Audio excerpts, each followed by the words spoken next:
নমস্কাৰ মই সকলোকে ফ্লিপ ক্লাছলৈ স্বাগত জনাইছো মই ৰাজু চেতিয়া আজি আৰম্ভ কৰিব লৈছো তোমালোকৰ ইন্টিগ্ৰেশন এক্সাৰসাইজ 7.2 পিছৰ অংক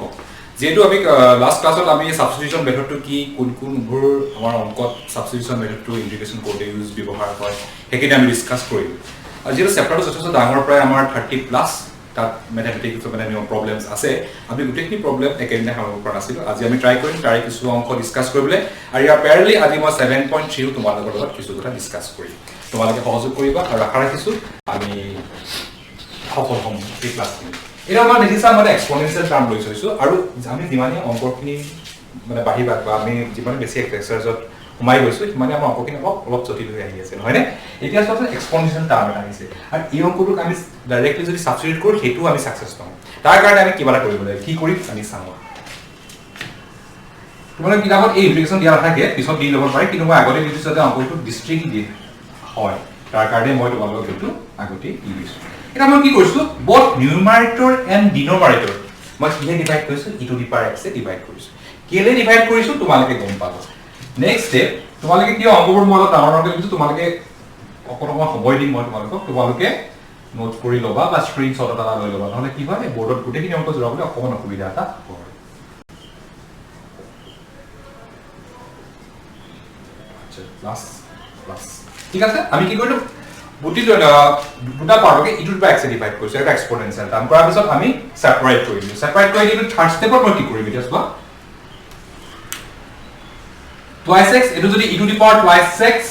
e to the power x jodi moi likhu e to the power twice x e to the power minus x equal e to the power x so ki hobe e to the power x minus e to the power of minus x aru ami auto kotha janu 1 by e to the power x equal to the power minus x thik ase ami etu palo ami ki korisu bostu olop horu kori lisu thik tene moi etu step nedekhon marbo e to the power minus x dx আমি অংকটো এটা standard ফর্মুলে convert কৰিলো first কি কইলো e to the power twice x minus 1 divided by e to the power x কৰি দুটা পাৰ্টে কইলো অকল যদি আমি এটা পাৰ্ট কৰো আমাৰ অংকটো কেও ভুল হ'ব সেই কাৰণে আমি দুটা পাৰ্টে অংকটো e to the power x A divide কৰিছো যাতে আমি সাইকেলে ক্ৰস কৰি কাটি দিব দেখিছা তোমালোকে এইখিনি স্ক্ৰিনশ্বট তোমালোকে মাৰি ল'ব পাৰা বা নোট কৰি ল'বা ঠিক আছে নেক্সট স্টেপলৈ মই যাম মই কভাৰটো মাৰি দিছো এতিয়া মই কি কৰিম সাবস্টিটিউশন কৰিম সো তোমালোকে কেনেকৈ সাবস্টিটিউট কৰিম a to derivative to a to হয় নে নহয় সো তোমালোকে let e to the power x plus e to the power minus x equal to t ধৰি differentiation কৰো with respect to t ddx of e to the power x plus e to the power minus x আৰু কি হ'ল dt by dx okay এতিয়া আমি differentiation কৰিলে কি হ'ল e to the power x minus e to the power x কাম exponential term একে হ'ব খালি মাইনাস থাকিলে মাইনাস তকলে গুছি যাব আগলে গুছি আহিব আৰু dx equal to কি হ'ল dt আমি কি পালো এটো কামে সাবস্টিটিউট কৰি ইয়াক ইয়াৰ ডেৰিভেটিভ আছে ডিনোমিনেটৰ ইয়াৰ ডেৰিভেটিভ টু এটো পালো নিউমাৰেটৰটো আমি ইয়াৰ ডেৰিভেটিভ হিচাপে পালো এতিয়া আমি কি কৰি অংকটো সাবস্টিটিউট কৰিম আৰু একেবাৰে তোমালোকে সদ্য পৰিচিত অংকটো পৰিব এতিয়া ইয়াৰ জায়গাত কি বহিব কি বহিব জায়গাত কি বহিব এটা তোমালোকে কৈ দিম যে t আৰু বহিলে কি dt হল আর ইন্টিগ্রেশন 1 by dt মানে log t plus c আহি গল log e to the power x plus e to the power minus x plus ঠিক আছে এটা আমাৰ সিম্পল যদি আমি হেতু নকৰিলে সিম্পলিফিকেশন নকৰিলে আমি অংকটো কৰি এনেকুৱা 3-4 পেজ হৈ গলে লম্বা আৰু তোমাৰ ক্লাছত কনফিউজ হৈ সময় নষ্ট হল এক্সামত আৰু পৰীক্ষাটো আমি নম্বৰ নাপাম তো সেই কাৰণে আমি খুব জৰুৰী আমি কোনটো অংক কোনটো স্টেপ কৰিম ঠিক আছে তেনে আমি অংকটো সলভ কৰিম তাৰপিছত আমি নেক্সট লৈ যাম এবাৰ আমি লম ত্ৰিকোণমিতিক ফাংচন এটা আৰু আজি আমি যিটা অংক ডিসকাস কৰিম কালি ক্লাছত যেটো কৰিছিলো তাতকে অলপ জটিল হ'ব আগৰ ক্লাছত অলপ এবাৰ আমি অকমান জটিল হ'ব কিন্তু তোমালোকে খুব মাইন্ডলি চাব লাগিব এটা tan স্কয়াৰ + x - 3 dx এটো ত্ৰিকোণমিতিক ফাংচন আৰু ইয়াৰ লগত আছে কি এলজেব্ৰিক এটা চোৱা ইন্টিগ্ৰেশন tan স্কয়াৰ আছে না মইতো আমি পাইছো লিখ ফলো আমি ইন্টিগ্ৰেশন tan স্কয়াৰ x dx আমি নাই পোৱা সো ইয়াৰ কোনো ইন্টিগ্ৰেশন ভ্যালু নাই ঠিক আছে খুব হায়াৰ অৰ্ডাৰ ক্যালকুলাস কৰিলে কিছুমান ওলাব কিন্তু আমি এটো পৰ্যায়ত হেৰি ডিসকাস নকৰো তো আমি এক কনভাৰ্ট কৰিব লাগিব এটা সিমিলাৰ খুব উজু ফৰ্মুলা এটা ফৰ্মুলা আছে tan স্কয়াৰ x আমি ক্লাস 10 তে পোৱা x স্কয়াৰ x - আৰু এই ফৰ্মুলাটো আমি ইউজ কৰিম ইয়াত তো ইয়াত কি হ'ব এতিয়া মই ইন্টিগ্ৰেশন যেটো দিয়াই নাই তোমাক দেখাইলো tan square + x - 3 equal to কি হ'ব sec square twice x minus 3 minus 1 এইটো আমি কি কৰিলো অংকটো কনভাৰ্ট কৰিলো এটা আমি এটোৰ ফলনি আমি এটো প্লট কৰিম next integration sec square twice x minus 3 minus 1 dx যদি মই কৰো sec square twice x minus 3 dx minus 1 dx এতিয়া substitution আমি কত কৰিম substitution ইয়াত কৰাৰ কোনো প্ৰয়োজন নাই no substitution is required in this position কাৰণ এটো integration 1 dx or dx equal to x ওলাই আছে আমি সাবস্টিটিউট কৰিব লাগিব এই পাৰ্ট ঠিক আছে আমি ধৰি ললো লেট আমাৰ এটা পাৰ্ট কৰিম twice x minus 3 equal to t ddx of twice x minus 3 equal to dt by dx যদি কৰো 2dx equal to dt or dx equal to half of dt dx equal to half of dt ঠিক আছে এতিয়া আমি কি কৰিম substitute কৰিব পাৰিম মানে dx ৰ জায়গাত কি বহিব এটো dx ৰ জায়গাত কি বহিব half of dt আৰু sec square t half integration sec square t dt minus মই এটো পাতি দিলো কোনো ইন্টিগ্রেশন নকৰো x ওকে মই এটো পাতি দিছো নাও integration sec square t মানে কি হয় tan t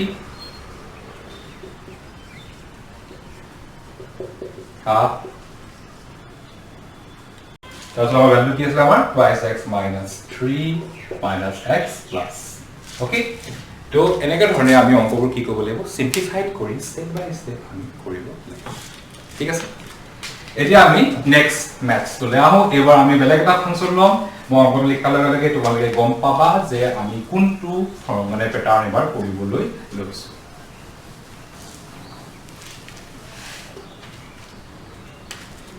নাও আমাৰ এবাৰ লৈছো আমি inverse sin square x root over 1 minus x square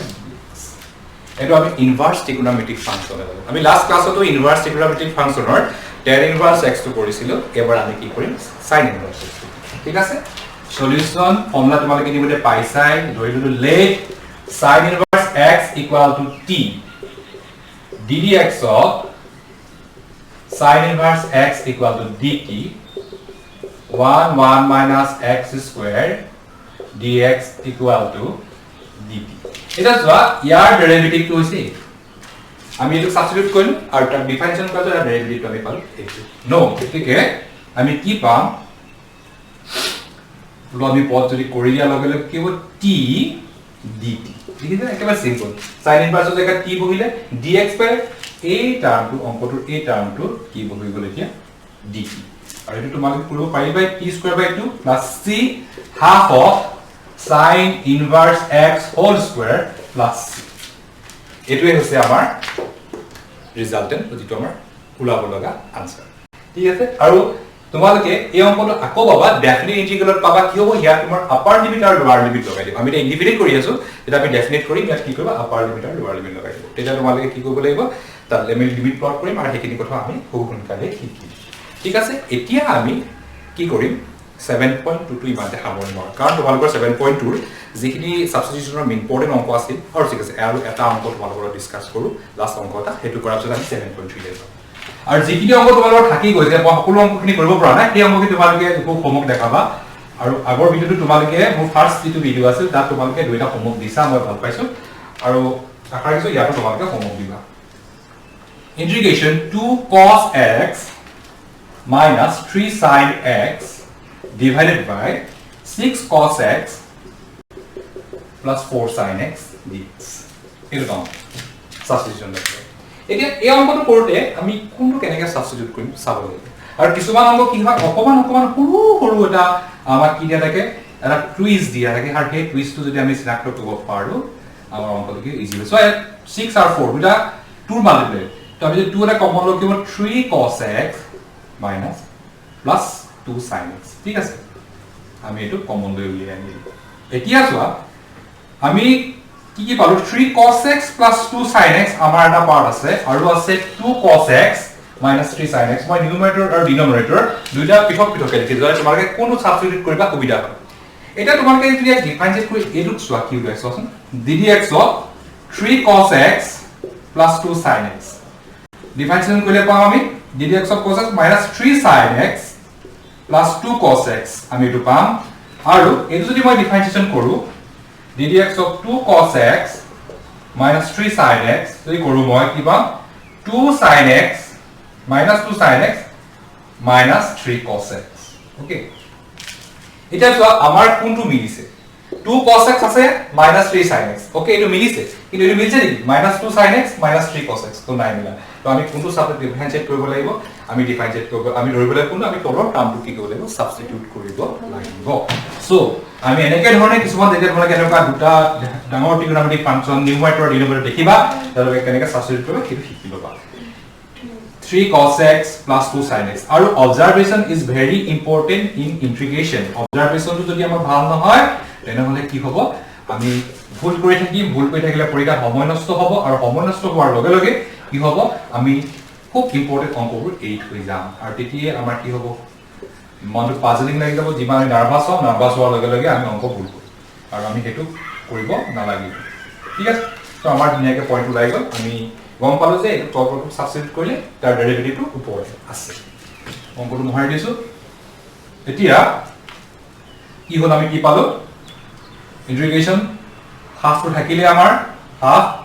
dt by t और half log t plus c আৰু ইন্টিগ্ৰেশন চিনডাল কোলৈকে দিব লাগে মই হেতু তোমালোকক ফাৰ্স্ট ভিডিও দেখাইছিলো তো এইটো বিষয় আৰু আমি ডিসকাস নকৰো 3 cos x plus 2 sin x plus c it is amar ulabologia answer half of log 3 cos x plus 2 sin x plus etia ami তোমালোকৰ 7.3 যে জাম তাত কি হৈছে তাত কিছুমান স্পেশাল ফৰ্মুলা আছে মই আজি তোমালোকৰ লগত স্পেশাল পঞ্চাকে এইটো তোমালোকৰ স্পেশাল ফৰ্মুলা কিটামান দিম আৰু তাৰ এটা এপ্লিকেশন দেখাম যাতে আমাৰ সময় বেছি নাই যে তোমালোকে সুবিধা পায় 7.3 কি হৈছে তোমালোকে ক্লাস 11 ত যথেষ্ট ত্ৰিকোণমিতিক ফাংচন পঢ়া তাত তোমালোকৰ 30 প্লাস ফৰ্মুলা আছে ওকে এই 30 প্লাস ফৰ্মুলাটো এতিয়া এপ্লাই হ'ব ইনভাৰ্স ত্ৰিকোণমিতিক ফাংচন এপ্লাই হ'ব নৰ্মাল তোমাৰ ইন্টিগ্ৰেশন এপ্লাই হ'ব লিমিটেড এপ্লাই হ'ব ডিফাৰেন্সিয়েল এপ্লাই হ'ব এই গোটেইখিনি এপ্লাই হ'ব কাৰণ ত্ৰিকোণমিতিৰ বহুত মহত্ব আছে আমাৰ ক্লাস 12 ৰ মেথমেটিক্স ঠিক আছে তো প্ৰথম ফৰ্মুলাটো কি পাইছা তোমালোকে এটা special for sin twice x equal কি পাইছা 2 sin x into cos x এটা এটা ইম্পৰ্টেন্ট ফৰ্মুলা যিটো ফৰ্মুলা তোমালোকৰ ইয়াত ইউজ হ'ব আৰু এটা পাইছিলা কি পাইছিলা sin square x equal to 1 minus cos twice x divided by 2 এইটো ফৰ্মুলা তোমালোকে পাইছিলা আৰু এটা পাইছিলা cos a into cos b equal to half of cos a plus b plus cos a minus b এবোৰ কিছুমান গুৰুত্বপূৰ্ণ ফৰ্মুলা যিখিনি formula তোমালোকে পাইছা ঠিক আছে এটা পাইছা sin a sin b equal to half of sin a plus b plus sin a minus b okay এই ফৰ্মুলা খিনি আমাৰ 7.2 ইউজ হ'ব আৰু ডাউন ফৰ্মুলা আছে কিন্তু বেসিক ভাবে ইউজ হোৱাৰ ফৰ্মুলা কিটা হৈছে আমাৰ তিনিটা আৰু তিনিটা ফৰ্মুলা আমাৰ 1 by 1 কি হ'ব ইয়াত ইউজ হ'ব তো ঠিক আছে তো আমি এটা অংক কৰিম আজি তোমালোকৰ ডিসকাস কৰিম তোমালোকে সোৱা number 1 sin square twice x plus 5 এতিয়া এই অংকটো আমি কৰিবলৈ আমি কোনটো ফৰ্মুলা ইউজ কৰিব লাগিব sin square x equal to 1 minus cos twice x divided by 2 কাৰণ আমি স্কয়াৰ টাৰ্মছ থাকিলে ইন্টিগ্ৰেশন কৰিলে অসুবিধা হয় এলজেব্ৰিকত অসুবিধা নহয় কিন্তু ত্ৰিকোণমিতিকত আমাৰ কি হয় অসুবিধা হয় সেইটো এটা ইম্পৰ্টেন্ট কথা তো sin square x 1 minus cos twice x এতিয়া আমি কি কৰিম ইয়াত এটা কথা সাবস্টিটিউট কৰিবলৈ কথা নাই সাবস্টিটিউট নকৰাকৈ আমি আনসাৰ কৰিব পাৰোঁ কিছুমান যত প্ৰয়োজন হয় তথে আমি সাবস্টিটিউট কৰিম ঠিক আছে তো এই অংকটো চোৱা sin square x equal 1 minus cos 2 into twice x plus 5 divided by 2 ঠিক আছে sin square x to be convert কৰিম আৰু আমি আৰু অলপ ইজি কৰি লব পাৰো 1 minus cos 4x plus 5 divided by 2 আমি কি কৰিলো এটো ভৰাই দিলো নাও আমি এটা ইন্টিগ্ৰেশন যদি কৰো 1 minus cos 4x plus 5 divided by 2 integration half dx ভাগ ভাগ কৰি দিছো অংকটো যে তোমাৰ সুবিধা হয় minus half cos 4x plus 5 dx ঠিক আছে আমি অংকটো কি কৰিলো তোমাৰ ভাগ কৰি সেপাৰেট কৰিলো সেপাৰেট কৰি দিয়াৰ লগে লগে আমাৰ অংকটো কি হৈ যায় সবগুলা আমাৰ সহজ হোৱাকে মই ভাগ কৰি দিম ঠিক আছে সাইডৰ তোমালোক অংকটো মই কি স্টেপ লৈছো যে sin square x equal 1 minus cos twice x by 2 sin square 1 minus cos 2 twice x plus 5 divided by 2 equal 1 minus cos 4x plus 5 divided by 2 ঠিক আছে এতিয়া আমি যদি কৰো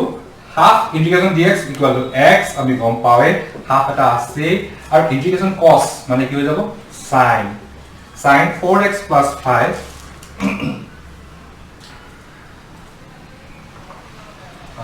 4x sorry to 10 হৈ থাকিব হা তো 10 হৈ থাকিব 2 to multiply কৰিছো 10 sin 4x plus 10 divided by 4 যেটো sin x 4x হলো 4 আছিল এটো কলে আহিব তলে নামে আহিব plus c এটো হচ্ছে কি আমি এতিয়া স্পেশাল ইন্টিগ্রেশন ফর্মুলা লগাই আমি অঙ্কটো সমাপন কৰিম আমি আৰ লাস্ট আজি ক্লাসত এটা অঙ্ক লম আৰু এটা অঙ্ক লৈ আমি ক্লাসটো সমাপন কৰিম ফার্স্ট এটা অঙ্ক লৈছো এটা অঙ্ক লম বড় অঙ্কটা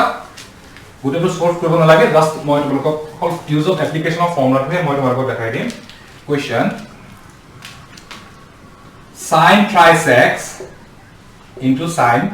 4x আমি এটা ফর্মুলা অলরেডি cos 4x আমি অলরেডি ফর্মুলা লৈছো আমি লম sin a into cos a formula use কৰিলে কি হ'ব half of sin a plus b sin a minus b ঠিক আছে তো আমি এটো ফর্মুলা ইউজ কৰিম এতিয়া আমি কি কৰিলা হাফ এটা ইয়াৰ অংকটো মাল্টিপ্লাই কৰিম the sin thrice x into cos 4x equal to half sin thrice x plus 4x plus sin thrice x minus 4x মই এটাকে ইন্টিগ্রেশনটো দিয়া নাই sin 7x minus sin x কারণ ডাঙৰটো সৰুটো বিকলে মাইনাস আহিব তোমাকে জানাই এতিয়া যদি ইন্টিগ্ৰেশন কৰো sin thrice x cos 4x dx equal to half to go to divide karo sin 7x minus sin x dx half integration sin 7x dx minus half integration sin x dx এটা normal আমি জানলে কি হবে sin কইটা আমার minus cos 7x by 7 minus half কইটা plus cos x plus c কারণ integration sin x মানে minus cos x এটা minus 1 by 14 cos 7x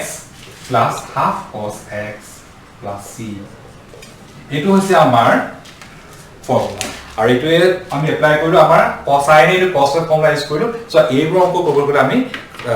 এনেকুৱা ধৰণৰ আমাৰ স্পেশাল যিখিনি ফৰ্মুলা আছে আমি সহায় ল'ব লাগিব আশা ৰাখিছো তোমালোকে আমাৰ আজি ক্লাসটো ভাল পাইছা আমি চেষ্টা কৰিম তোমালোকক খুব ইজিলি ইন্টিগ্ৰেশনখিনি তোমালোকৰ মাজলৈ লৈ যাবলৈ ইয়াকে কৈ আজি মোৰ ক্লাসটো সামৰণি মাৰিছো ধন্যবাদ